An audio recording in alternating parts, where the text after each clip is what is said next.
Hi, Dr. Berg here. We're going to answer the question, are you irritable on your intermittent fasting program? Do you get grouchy? Are you edgy? Do you get tired? Do you get a headache? So let's talk about why that is. When you initially start intermittent fasting, you're relying on your sugar fuel initially, and then you're going to switch over to fat burning. So the goal is to get you in a state of running on your own fat fuel, which is a lot more stable. But initially, before the transition, you're going to have to adapt to it, okay? In your liver and your muscle, you have the stored sugar, and that's stored glucose as something called glycogen. So it's a glycogen reserve. You don't have a lot of it, and you run out of it pretty quickly. So here you are eating, you spike your sugar, and then you run out of that stored sugar, and you end up with low blood sugar, and that's why you have these symptoms. So what we're trying to do is we're trying to switch over to fat burning, where now we don't end up with this low glycogen reserve because we don't have to rely on the stored sugar. We don't have to tap into the stored sugar. We're just having like a switch turn right into your fat reserve like that. That's the goal. But here's some mistakes that a lot of people make when they start doing this, okay? They just have a little bit of carb, a little bit of fruit, half a banana, a little juice, a little piece of chocolate, ketchup, a little bread, a little apple, when they're trying to do intermittent fasting. That is going to completely nullify and destroy intermittent fasting. When you're doing intermittent fasting, you've got to do this correctly as far as what you eat at the meal. That's why I recommend the keto with intermittent fasting. So that meal, or even any snacks that you're doing, which you shouldn't be doing, should not even consume even a little bit of the wrong thing. Like let's say you're eating like some dates or popcorn. Now, if you do that, just realize it's going to throw you off for probably a day.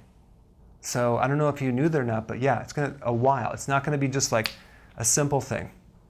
Now, as you start adapting to intermittent fasting and you're really in fat burning, your system is going to be, when you go off the program, you might feel it a lot more because your body is so used to now burning fat. And then you switch to sugar burning, it just completely throws you off. For example, when I was recently going to do our manufacturing for this ice cream that I'm going to create, and it was a disaster. I'll tell you another story. But we go out there, and they already have their line of ice cream. And of course, we're going to do ours, which is 0 sugar. And theirs is not 0 sugar. It's a lot of sugar. So, of course, he wanted me to sample some of his ice cream, and I didn't want to say no. So I just had a little bit, like the smallest bit of sugar. And I've been so clean for so long, that sugar, I just could physically feel the sugar going up, tired, need to take a nap in the car, and then it dropped down. I'm like, wow, now I'm like hungry, and I'm feeling my blood sugar. So when you start doing this and you start getting clean, you are going to feel the effects of low blood sugar a lot more than you did before. I'm sorry about that, but that's going to happen. So you don't want to just do a little bit of alcohol, chocolate, bread, ketchup, because it's going to throw you off for a longer period of time than you might think. Now, some of you are watching this going, well, that's impossible, I can't do it. Well, that's fine, go ahead and do it, but just don't be surprised if you have these reactions.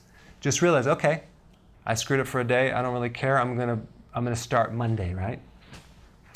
Also, when you do this, to make this transition smooth, in order to switch over faster, you need more potassium. So you need those big salads, huge salads, more vegetables.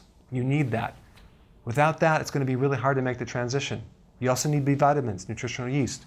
Very important. Also, if you think you're going to do like a low-fat protein, let's say you have a steak and a vegetable, that's not going to cut it. Why? Because it's not enough fat. The fat is necessary, especially in the beginning, to get you go from this meal to this meal without the blood sugar issue.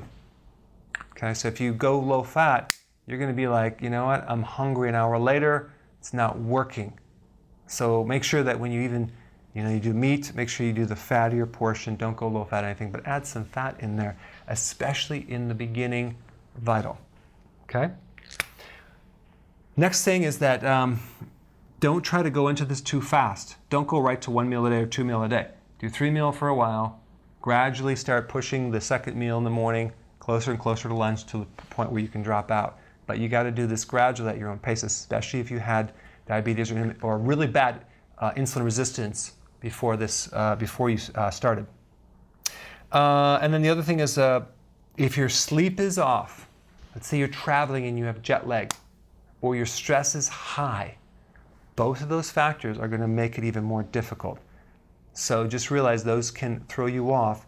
Do what you can to get a nap, but if the sleep's off and the stress is high, that will throw off the blood sugar. So do what you can to go for long walks and kind of overcompensate. All right? Thanks for watching. Hi guys. Hey, listen, I created a pretty amazing evaluation quiz down below that actually analyzes your symptoms to find the cause, the root cause of all of your symptoms, the most likely cause. So take the quiz now and we'll send you a report.